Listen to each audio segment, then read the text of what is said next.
તો આ તરફ રાજકોટમાં સરદાર ધામ ભૂમિપૂજન કાર્યક્રમ યોજાયો અને આ કાર્યક્રમમાં મુખ્યમંત્રી ભૂપેન્દ્ર પટેલ, કેન્દ્રીય મંત્રી મનસુખ માંડવિયા, કૃષિ મંત્રી રાઘવજી પટેલ સહિતના નેતાઓ પણ ઉપસ્થિત રહ્યા।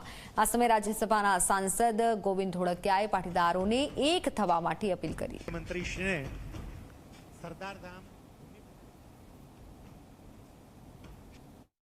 તો જ્યારે ચૂંટણી આવે ને તઈ બધું ઈ લોકો કરે છે ભાઈ। એટલે હવે હું છે સત્તા માટે, સ્વાર્થ માટે આપણે સમાજને ક્યારેય ડિસ્ટર્બ નહીં કરીએ। આપણે એક રહીશું, કારણ કે એકમાં જે આપણી સ્ટ્રેન્થ છે એ એકની છે। એટલે આપણી જે સ્ટ્રેન્થ છે એ આપણે જાળવી રાખશું।